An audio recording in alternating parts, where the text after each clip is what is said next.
Hello and welcome to Spotlights. This is the podcast for the Yale Forum on Religion and Ecology. I am Sam Mickey, your host, and this week I'm really excited to welcome onto the program Beatrice Marovich. Beatrice, thanks so much for making time for us. Hi, thanks so much for having me on. Yeah, it's really a treat, and you have this wonderful new book out, Sister Death, Political Theologies for Living and Dying, that just came out with Columbia University Press. I guess I should say just came out. It's 2023. Who knows when people are listening to this or watching it. Um, but before we get chatting about that, I want to say just a little bit about your bio. And you're a writer and a scholar. You're associate professor in theological studies over at Hanover College. And in general, your work does something that I really appreciate, where you're finding the way that theology is active in a lot of our lives in ways that aren't necessarily obvious. And it's kind of, the subterranean dynamic where the ancient and strange myths and symbols are still at work and kind of pushing and pulling on us all the time, even when we don't see it, maybe especially when we don't see it. Um, and also, you have a wonderful newsletter at Substack, Galactic Underworlds, which is a cool title. So I recommend people check that out. And also just on social media, on Twitter, Instagram, lots of ways to find you.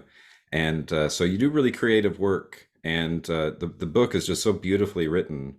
And so that anybody working with theology, but especially in a kind of poetic, evocative way, I'm always curious how you would have gotten into this work, especially because, religion is just declining in popularity in the United States, especially. And so why would you get into that? Why not just do literature and writing? Why not get involved with politics instead of political theology? What got you onto this path? Yeah, I mean, I sometimes describe it as like a combination of like impulse and accident. I mean, I didn't grow up in like a religious household. My family, I like described that my family is kind of a mix of like Marxist atheists and witchy women and lapsed Latvian Lutherans. Hmm. So I think for a lot of people in my family, it was pretty strange when I decided to study theology. When I was a kid, I always really wanted to be a poet. That was like my big dream. Like all, the other kids wanted to be like doctors or whatever. And I was like, I'm going to be a poet. But then I got to college and I just, I had some big questions about, like, what did I actually have to say? And I got really interested in studying philosophy and literature. I got really interested in kind of some of the subterranean histories that I'm interested in now.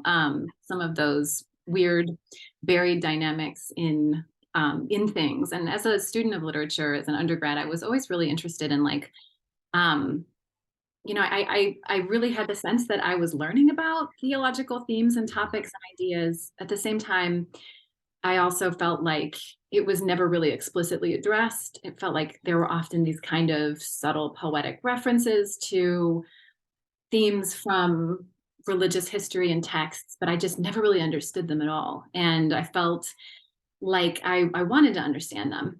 And that was kind of just in the back of my mind as an undergrad. I was always sort of feeling like I was playing catch up. Like I just, there were a lot of things that like people who grew up in more religious backgrounds seemed to pick up on. And I couldn't see them. I couldn't understand them, but I sensed that there was something there. But after college, I actually ended up working in journalism for a little while. So I went to this school called the Salt Institute for Documentary Studies, which is in Maine, Hmm. and um, I spent a semester there learning how to do like long form narrative journalism. And then I ended up getting a job as a newspaper reporter for a couple of years, which was fun. And while I was doing that, one of the things that I enjoyed doing the most was covering the religion beat. So I was like, my beat was like the city of Biddeford, Maine. So like they were just like cover anything. So I mean, I spent many nights like staying up late at City Hall for council meetings and things like that. And we had a morning deadline. So I'd be in the office the next morning at 7 a.m., like trying to meet the 9:30 a.m. deadline for the story. But they had a religion beat, and so they always wanted religion stories. And so I would try to go find just like random interesting things to talk to people about. I remember at one point, I had a guy contact me who was self-publishing a book on his spirit photography. Hmm. And I Googled this, and of course, there's lots of people saying like, these aren't spirits. This is just people, capturing light in their camera and talking about, that they're seeing spirits. It's ridiculous. But I was like, you know what? This guy wants to talk about his spirit photography. I'll do it. Like, what have I got going on? So, Right. I ended up going to talk to him, and it turns out that like he had lost his son not long Mm. before that. And so I think that like that form of photography ended up really becoming this way that he felt like his son was speaking to him and communicating with him. Wow.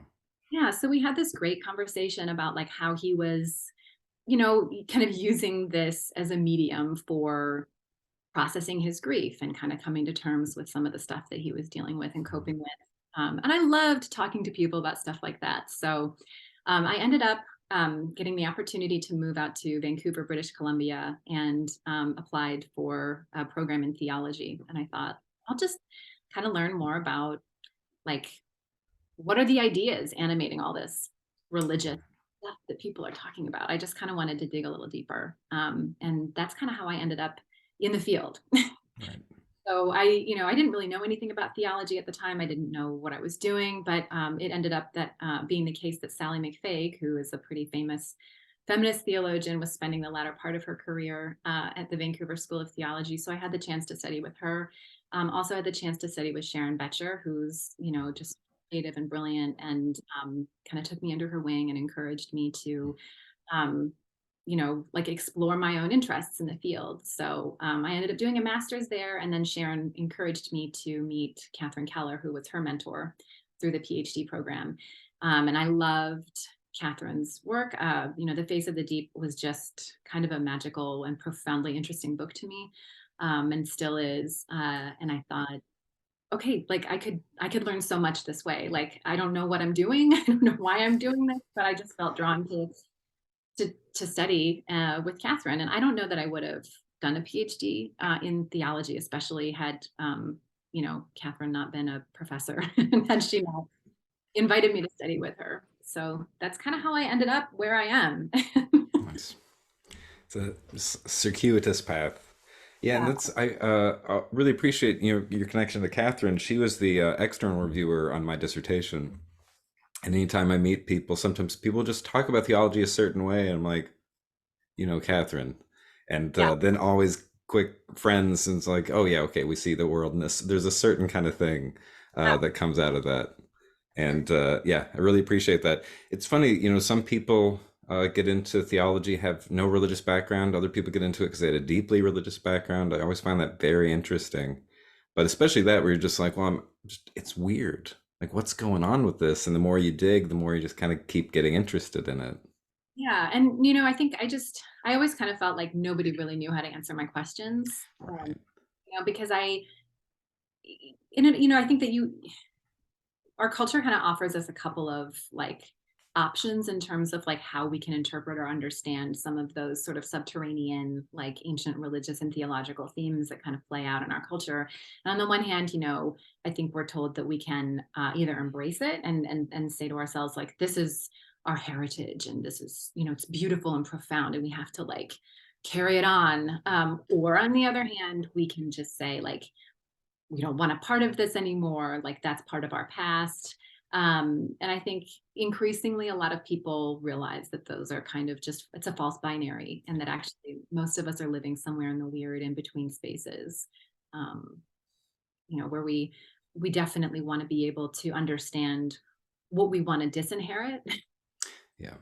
but we also want to figure out like what aspects of these traditions and practices do I also kind of resonate with, or what feels beautiful and profound to me, because anything that we inherit is a mixed bag. Yeah.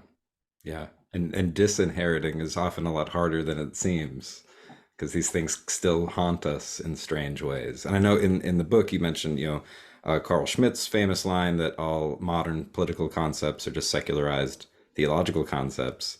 It's like, yeah, it's everywhere. We just scratch the surface, and all these things we maybe tried to get rid of tried very hard to get rid of them. They're like, nope, we're still here.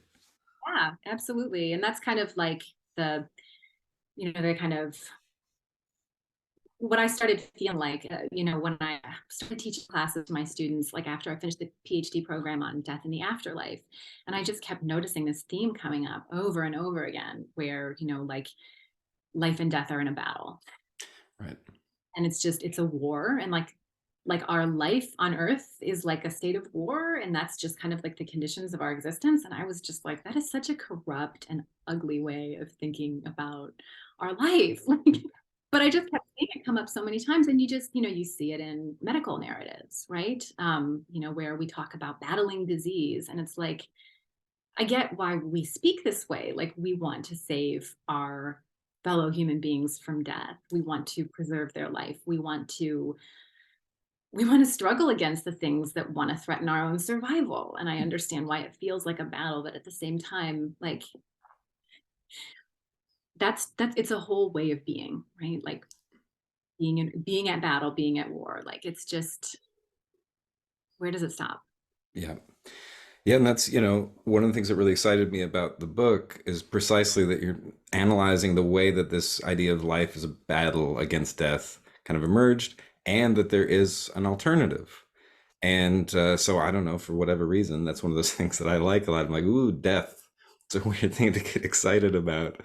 And then reading, I'm like, oh, this is fantastic, and the figure of sister death and all this. And then as I'm reading, I also noticed that you cited my coexistentialism book, and that's always one of those where I'm like, yeah, I think we're on the same page here about stuff. I was like, oh, that I know that book.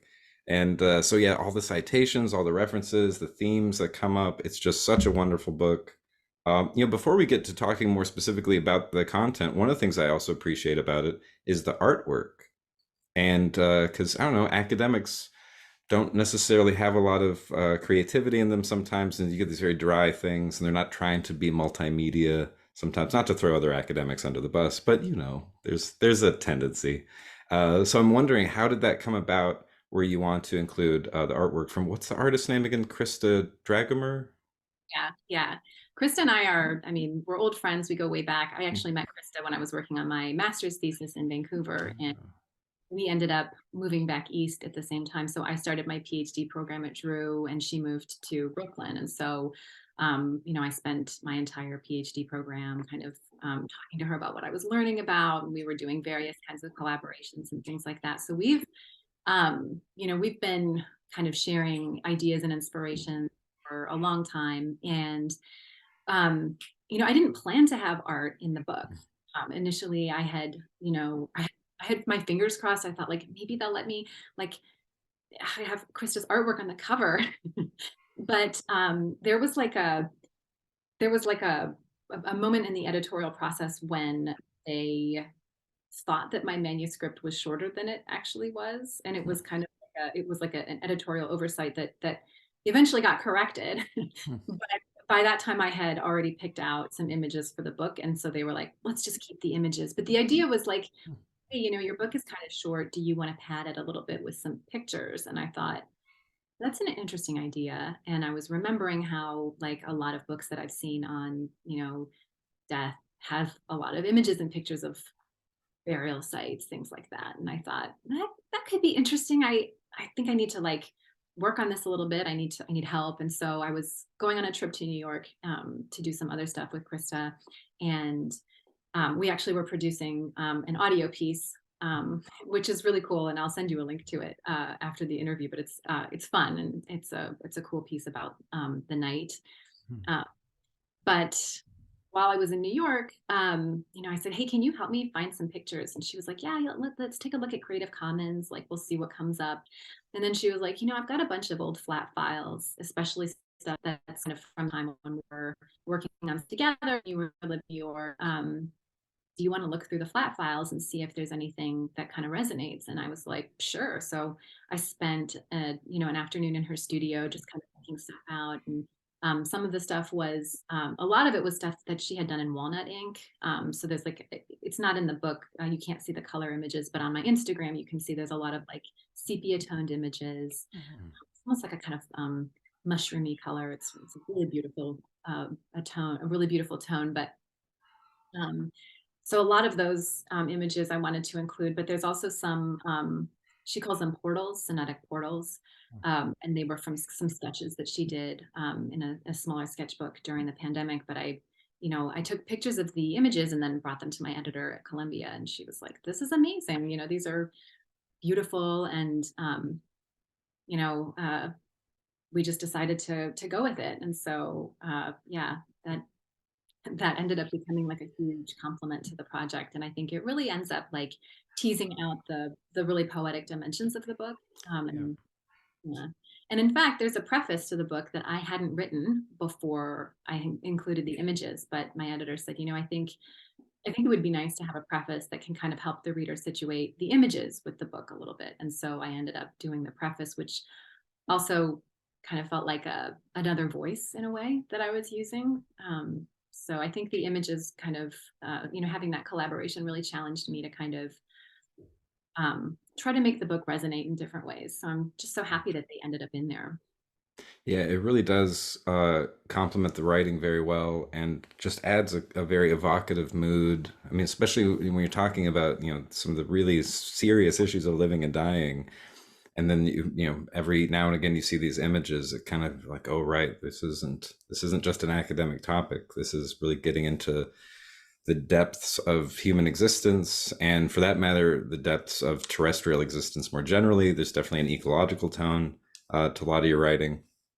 So yeah, just love that. And yeah, the preface is really great. It has there's a personal tone that does sound like a different voice.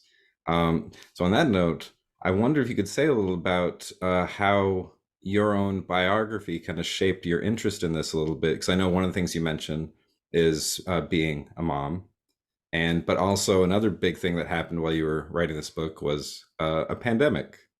And so I know those come up a little bit. I wonder if you could reflect on that, because it really adds to the kind of gravitas of the text. Yeah. I mean, I think I I've always been a pretty like sort of serious and intense person, and I've just always been really. I took my students on a tour, a tour of a chapel, the funeral chapel, my Death in the Afterlife students. And one of the funeral directors, the students were just asking a bunch of questions. And so, of course, they were really curious about like, well, why do you do this job? Like, why do you do this work? And he was like, listen, there's two kinds of people in this world. He's like, there's the people who just think about death a lot, and then there's like the other people. And I was like, yeah, that sounds about right to me. Like I'm one of the former, right?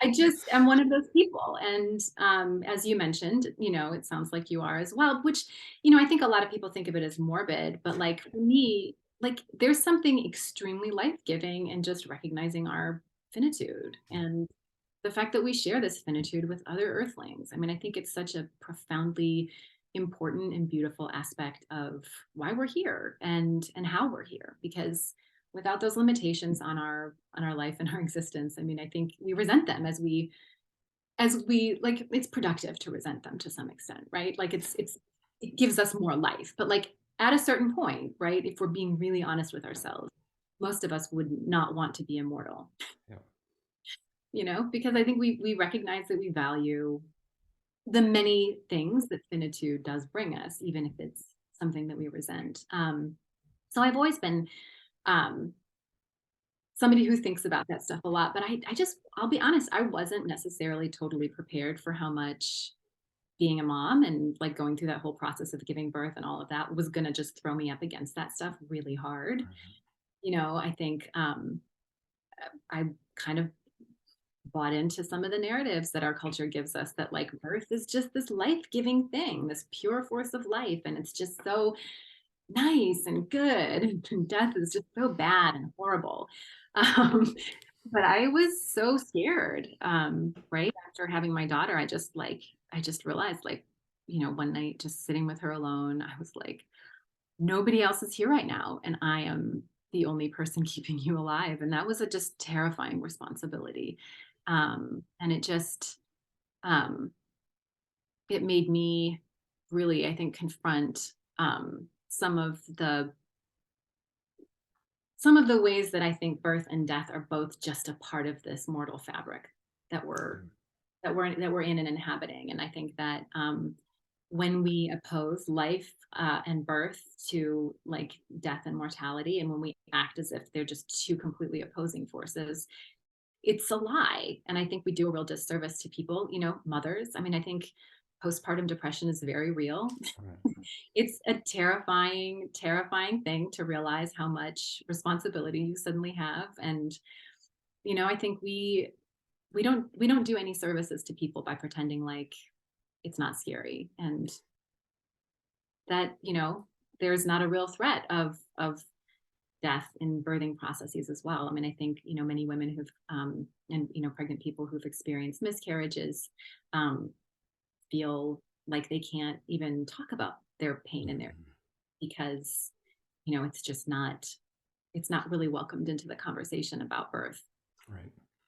um, Yeah, and I guess this really gets to the heart of the title of the book is, thinking of death as a sister instead of opposing life and death. What if life and death were family members? And so, of course, the figure of sister death comes from Saint Francis of Assisi. So I wonder if you can tell us a little bit about what Francis is doing with that, and then how you're using that figure. yeah. So he's really, this figure appears in this hymn that's attributed to him, and I mean, this is a really beautiful evocation of just the kind of the kinship that he feels with all of existence.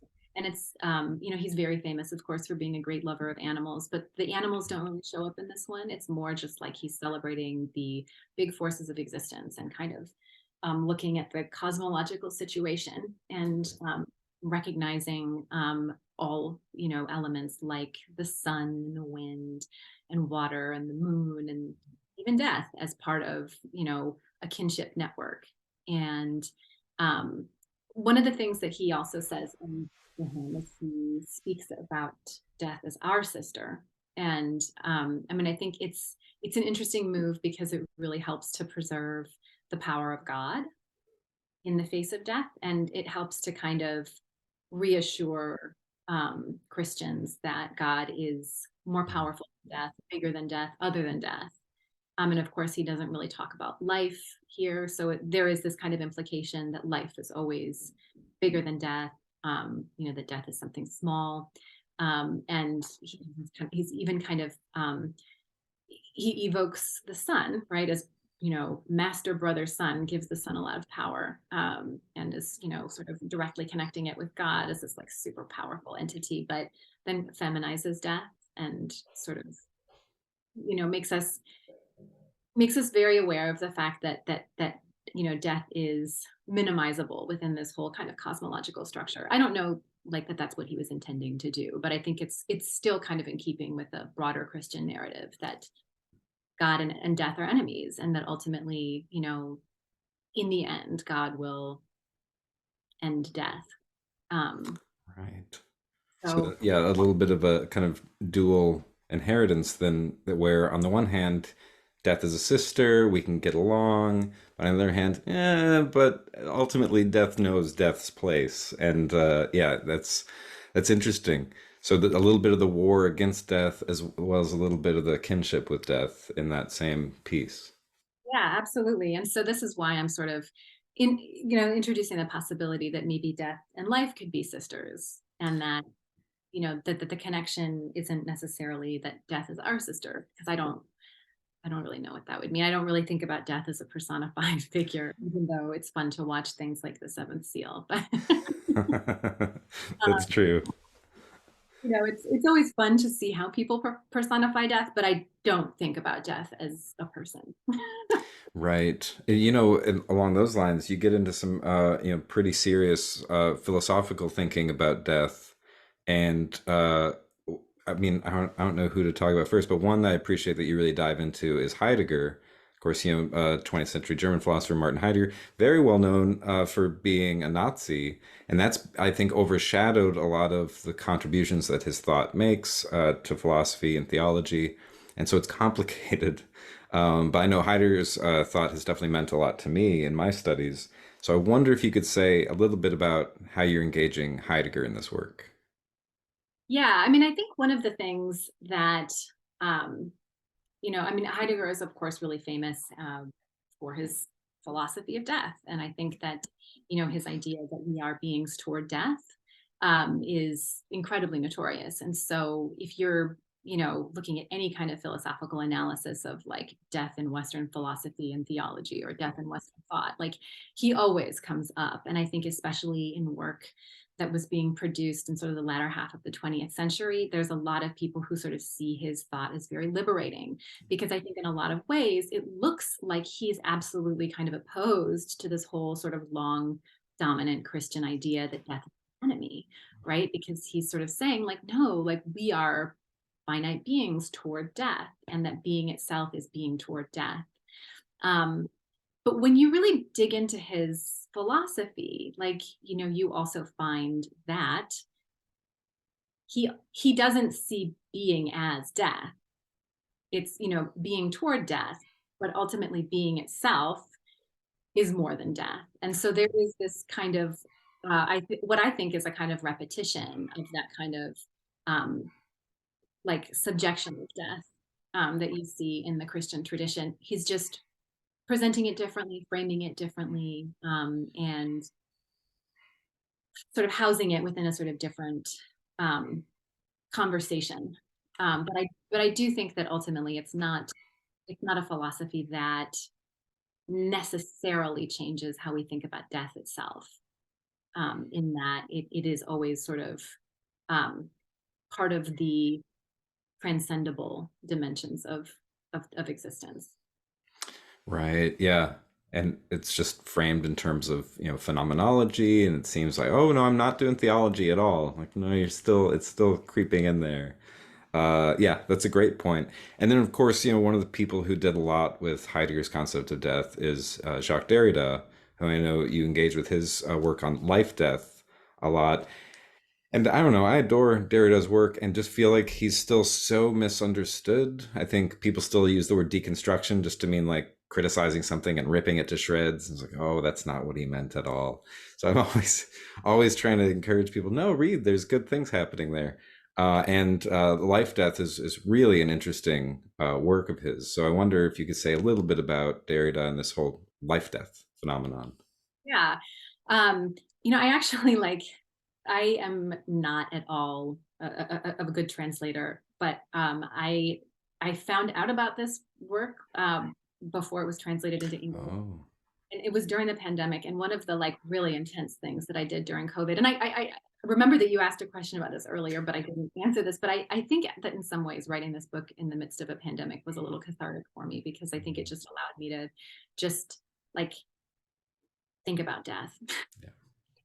because that's what was happening. And it Yeah. just gave me a way of thinking about it, but also thinking about like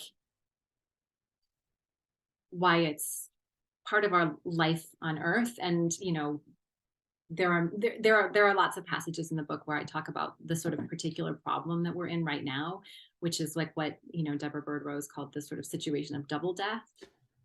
But and we can talk about that a little bit later. So I'm not, I'm not saying that like it made me think like, oh, you know what, it's cool, like we're in a pandemic, it's fine, like, that happens. Like that's not at all what I'm trying to say. But I do think it was extremely cathartic for me to just like face up to the fact of it instead of trying to pretend like that's not what was happening.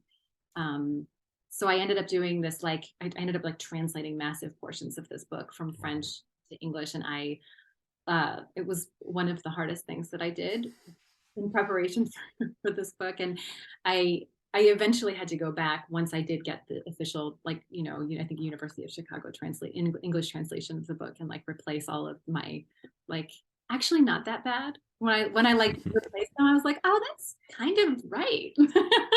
But yeah, I had to replace those quotes with the English, the better translation. But what I really appreciated about what Derrida was doing in this particular set of lectures on life death is that, he's just critiquing the way that, Western philosophy and theology, Western thought in general, has always just held the two in opposition. And so what he's saying is that, it's not that they're the same, right? It's not that they're the same thing. He's not trying to make that argument in any way. But he's sort of putting those two words together in the term life death as a way of just kind of exploring like what would it actually look like if we didn't necessarily hold these two terms in like rigid and complete total opposition. And so that's kind of kind of the exercise that I'm exploring in the book itself too, right? Like what would that change in how we're thinking about the two terms if they're not necessarily one like binary oppositions, but if they're just engaged in a mode of difference that's also intimate. Yeah, really well said. I mean, and that's Derrida in a nutshell, is anytime there's some kind of binary opposition, it's like, what if we could think a little more beyond that and kind of think a between space a little bit more. And yeah, I can't imagine trying to translate him. So that's really quite a feat. Especially those seminars and things. That's I think that's yeah, that's got to be a monumental challenge. It's So totally yeah, fair. yeah, I appreciate that you got into that. And of course, one of the things, that he kind of pushes back on Heidegger against is this idea that death is something primarily that humans do, right? And Heidegger had this thing of like animals don't really die because they don't face their death the way we do. And then people studying like animal behavior, like, no, well, they obviously die, but also they're aware that they could, a deer knows it's food for a wolf. That's why it runs away. So it's just one of these old kind of anthropocentric tendencies in the history of Western philosophy, where humans get all these extra privileges, and then we ignore our animal kin and the larger natural world. And of course, these days, that's really coming to a head because of things like climate change and mass extinction. So you mentioned Deborah Bird Rose, wonderful anthropologist. So I wonder if you could say what's double death, and how is death a unique problem for us today? Yeah, and I love Deborah Bird Rose's work because she's very into coexistential thinking and thinking about why it is that like just thinking about our mortality is one of the things that binds us to the more than human world. And I think she is not a thinker who demonizes death, and I really appreciate that about her work. And she recognizes that death is part of the ecological fabric of our world, and that in many important ways death and decay and aging and all of these processes that we think about as connected are extremely important to life. And that's always been the case, and humans have always had ways of recognizing and observing that. And she suggests that burial rituals are one of the ways that historically humans have worked to kind of weave life and death back together again. And I love that way of thinking about it because, especially teaching undergrads about, death in the afterlife, they love to talk about burial rituals. Hmm. It's just been curious, like, why is this so profoundly like engaging and interesting to all of you? And I think it often provides a sense of like comfort to many of the students that like thinking about the afterlife doesn't really provide. I mean, for a lot of students, thinking about the afterlife just raises like profoundly agonizing questions about like, is this true or not? Like, do I actually believe in God or not? I don't know. But like thinking about burial rituals and like learning about how people in other cultures and other traditions have practiced these rituals, thinking more deeply about like what our own burial rituals mean. Like my students love to do this. And I've always been kind of curious, like, what's going on? And I feel like to some extent, that insight from Deborah Bird Rose is really profound because I think there is something extremely life affirming in a burial ritual, and that kind of that collective mourning, the way that we come together and like lift each other up and support each other through these really difficult passages, and affirm connections between life and death in that space. In that moment, we don't deny that the death has happened, and we might be profoundly upset. At the same time, the ritual itself is this way of just kind of weaving us together with other people and finding a way to kind of carry ourselves forward. I mean, to become our ancestors, kind of lift them up into another state of being, whatever we think that might be. Um, so, right, she recognizes all of that, but she also just recognizes that now, today, in the midst of like mass species extinction and climate change, like and just the complete decimation of the commons, like what we're facing now isn't just death. it's what she calls double death. And so we're in a situation now where we can't weave life and death back together again. And so that's kind of, I think that problem is really like animating a lot of my project, because I think that one of the wagers that I have that maybe I wasn't as explicit about in the book as I could have been, but is that like maybe part of how we can try to start weaving life and death back together again, even in these kind of conditions of double death, is just to remember that they are family, and that there are those important connections between them. And I think, the more that we put life and death at war with each other, and the more that we try to just relentlessly pursue more life at any cost, I think the outcome is just more double death. We're just doubling Yeah. down on the oppositions between those two things. Yeah, it's so interesting to think it's like a culture so obsessed with living and trying to avoid death would then just unravel the web of life. And somehow focusing so much on life is actually destroying life. And so it's this kind of weird paradox or irony that, well, one way we might want to respond to mass extinction is by affirming death. And that sounds so counterintuitive for people, but things like ritualizing it, having it in our art, and just bring death forward. I like one of the things you say in the book is about being death positive. Kind of relate that to the sex positive movement. So I wonder, could you say a little about what would it mean to be death positive? Yeah, so I'm getting this term from Sarah Chavez and Caitlin Dowdy, who are part of the Order of the Good Death, which is a grassroots organization of people who do death work and care work related to death and burial. But Caitlin Dowdy is someone she's a super famous mortician, probably the most famous mortician on earth. I don't know any morticians who are as famous as she is, but she's great. She's so interesting and engaging, and I love showing her videos to my students, and we read some of her work in my classroom as well. But they are very much about just acknowledging that we die. And I think I'm sort of doing a little bit of interpretation of the term in the book. I don't know if they would be completely on board with my use of it in the book or not. But Sarah Chavez is clear that, like, it's likened to the sex positive movement in the sense that it's just like, recognizing that death is a normal part of like our life in our bodies.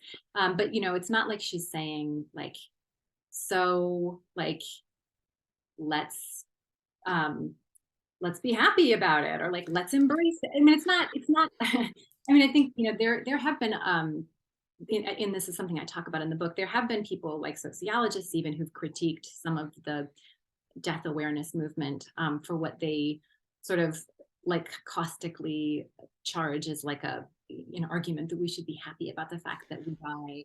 And I think that's complete BS. Like, I just think that's wrong. I mean, I think they're just acknowledging that it happens and saying that like we can do beautiful things for each other in spite of it, and we can be involved in burial processes. And I think, Dowdy is really interested in helping empower people to do the kind of care work that they feel like they can do for their loved ones at the end of life. So, I think a lot of people don't even know what to do when a loved one passes away, right? They think, I just have to call someone, right? But like, you can actually prepare people for burial at home. I mean, she's always just reminding people that like there's no law that says that you can't even do your own home funeral and then, bring your loved one to a crematory. So there are so many ways of just empowering people to do death work and care work related to death that I think a lot of people have never even considered doing, because it's what we tend to do as Americans anymore. Yeah. Yeah, that's I think such an important point that there is this kind of mystery that we can participate in. There's beauty that we can bring into the world, and yet we're not just saying death is great, like lighten up. No, of course not. But precisely because it's so terrifying or mysterious or whatever, that means we have to face up to that, or ignoring it's going to make it so much harder. And I would think, yeah, especially, the decline in religion in American society, and kind of, in a lot of industrialized societies. But then people lose the ritual context, and so we don't have the old burial rituals anymore. So I wonder, how much are you thinking that we need to invent new ritual structures and not just new forms of poetry or myth, but new practices that don't resemble maybe the funerary practices that come out of Christianity? What's the future of death ritual looking like? I mean, I think that for one thing, I think there's a lot of people who are just really curious to know, like, well, what are different practices that people have had in other parts of the world? In one of Caitlin Doughty's books, she writes about open pyre cremation, which is, obviously common in many other cultural contexts, but illegal in the U.S. in every place except for one town, Crestone, Colorado. Huh. But a lot of my students, when they learn about open pyre cremation and the fact that people can kind of come together and stand around the pyre and like process the whole experience emotionally, like a lot of them are just like, oh my, I want to be able to do this, like how can we make this happen? But there's also, I'm not sure if you're familiar with the composting movement, but yeah, Recompose is a really beautiful organization that is, I think, introducing some really profound potential shifts in, well, how we do death work and care work, especially in urban contexts in the US. And, they're really rapidly legalizing the process in a number of states. I mean, just since I think 2020, it's been legalized in 6 states, and there's legislation in another 6 states to legalize the process. So I mean, I think it's a really interesting kind of hybrid between cremation and so-called natural burial, where you just bury someone in a decomposable vessel below the ground. But in a lot of places, there's just not space. In a lot of urban settings, we don't have space to create natural burial sites. But this is a really beautiful alternative, I think. But I think it's a process that really challenges people to think differently about who we are and who we become.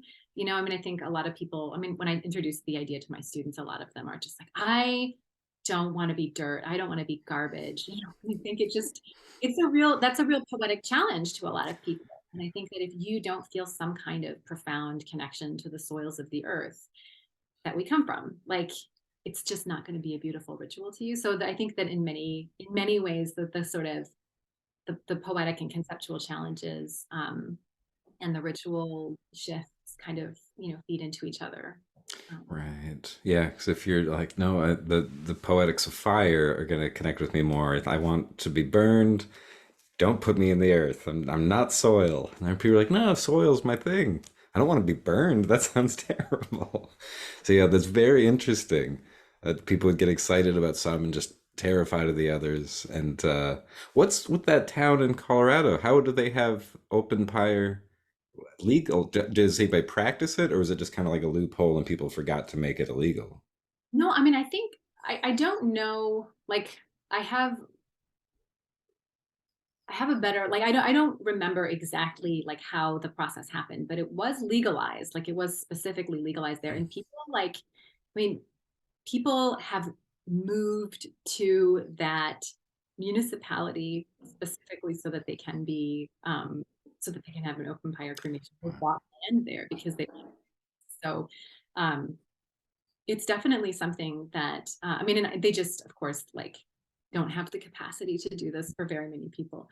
Um, but it's yeah, it's this sort of I think it was just kind of a happy meeting up of like people who wanted to push for this process to happen, and people in the area who were um like not that protective over the municipality, that they weren't like, no, we can't do this in our area or our region. um yeah, but That's it would, so interesting. yeah, I mean, these things are possible in other areas, but I think that, like, to a large extent, a lot of this stuff requires shifts in legislation, and I think that it's just not sexy legislation.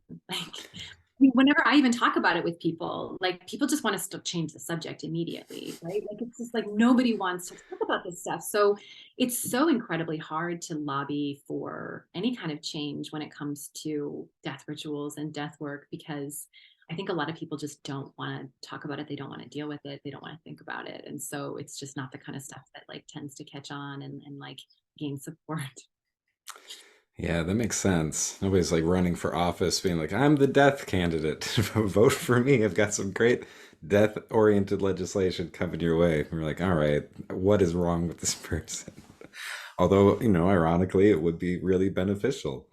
And this, of course, what you're talking about in the book is precisely political theology. So it's a great example of where this kind of poetic and mythical world and ritual practice bump up against power. And of course, ideas of biopolitics, necropolitics, all that's coming together. So I wonder, why political theology? There's all kinds of other adjectives you can put before theology. What about the political side of this was really drawing you in? Yeah, I mean, I think it's, I mean, in large part, it's mostly just because these were conversations that I like ended up getting involved in as an academic.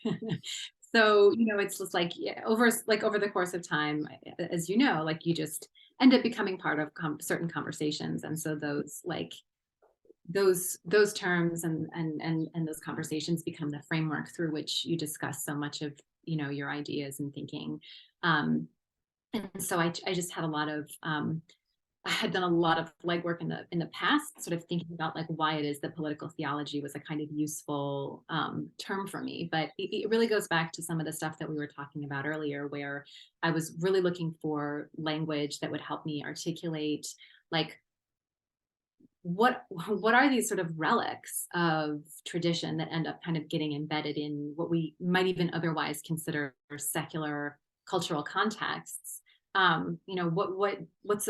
What's a helpful way of describing or talking about these things? So, but I think political theology felt to me like a useful discourse instead of conversations for like developing language around this, in large part I think because of the famous adage from Carl Schmitt, right, that all political concepts are secularized theological concepts. But I think it's a discourse that just frankly recognizes that even within what we otherwise think of as secular political contexts, there are relics and remainders of theological ideas that just have sedimented into that um, worldview. And for me, I find it just helpful to just recognize that from the outset so that we can start talking about how and what the impact of those relics and remainders are, and like which ones can we extricate, and like can we try to get some of these other ones out in order to try to like maybe amplify other voices from the past or messages and things like that. So yeah, Nice. it's a useful way of working with some of the complicated aspects of speaking about theology in a time when I think a lot of people don't even know what that word means. And if they Yeah. find out, they're like, oh, gross, no, I don't want to talk about that. That's true. Yeah, it's fine. Like, oh, that's what theology is? No, no, no, no, no. You're Oh, like, no. well, here's another way to talk about it. And they're like, oh, okay, I can get on board with that. Yeah, that's it. Just like you're saying with the question of the afterlife, where people are like, oh, I don't want to talk about that. Burial rituals, okay, this is interesting. Right. Like, oh, burial rituals, that's about like real things, right? Yeah. About like the stuff of the earth. Whereas like the afterlife, that's a fantasy. That's just, that doesn't have any impact at all, right? As if like ideas themselves don't have life worlds that animate us and make us do things, right? Hmm. Yep, that's a big one. I was thinking of, I should end the interview with a question where you tell us once and for all what happens when we die. You must know that you've been doing the research. um, my students always want to ask me this question at the end. Just like, I mean, I think lots and lots of students take my class because they want to know what happens to me when I die. Like they walk in on day one and they're like, this is the reason I'm taking this class, is I just need to have some questions answered. And I'm like, FYI, like you're going to leave this class with way more questions than answers. And I hope that by the time we get there, you are going to be comfortable with that. Yeah. But I mean, I think I the way that I generally tend to think about this is that um, in spite of the fact that I like to think about death, I think one of the compliments to that is that I have also always been curious about the afterlife. And I wouldn't say that I have any sort of real sense of like personal immortality, or like the reality of personal immortality. Like um I don't I don't believe that I'm going to go on having personal sense oriented experiences after I die. Although I am very, very confident that like I will live on in many different ways that I might not experience, right? Because I just a fact, right? In that sense, I think like the afterlife is a fact. We continue to live on after we're gone. Other people carry us, and the things we've left behind carry us. So in that like sort of extremely materialist or concrete sense, like yes, I believe in an afterlife, but I've also just always been really curious about like, how did this view on the afterlife come about? What is it connected to? What does it actually express? I mean, I think there's a really common sort of critique of like thinking about the afterlife that kind of came out of a lot of philosophical thought in the late 20th century, where people say things like, well, you know, it's life denying to think about life after death, because if you think that we're going to escape to go to some other realm or dimension, then you're basically just like, you're disowning the importance of life on earth. And I think that's like a useful and interesting and important critique of just this fantasy of like not not being on the earth anymore, not caring about the earth anymore. But I think that one of the things that kind of happened in the wake of that critique is that a lot of people just completely dismiss theories of the afterlife as just totally irrelevant and not interesting.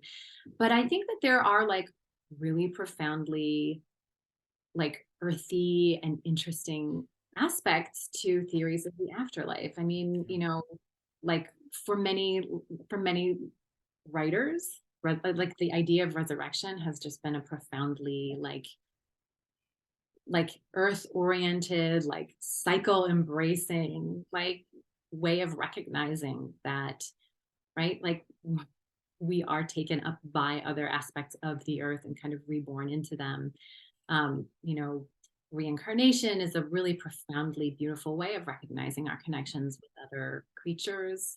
And even just thinking about how like this whole idea of like going to heaven came about. I mean, it was from looking at the sky and staring up at the stars and the skies and just feeling like really like limited by, but yet also totally inspired by the heavens, and just wanting to imagine what kind of worlds the clouds above us contained and harbored. And as I'm working on a project on underworlds right now, and thinking a little bit about how in some ancient conversations, right, there's these interesting passages from underworlds up into the heavens. And so there's the sense that like we're all kind of surrounded by primal waters. And I think in that sense, there are just really beautiful visions contained in some of these things in the afterlife that I think, if we don't take mortality seriously, and we don't really take our struggles to kind of cope with that mortality, sometimes through creating visions of the afterlife seriously, then I think that we don't really get to enter into some of those beautiful visions. I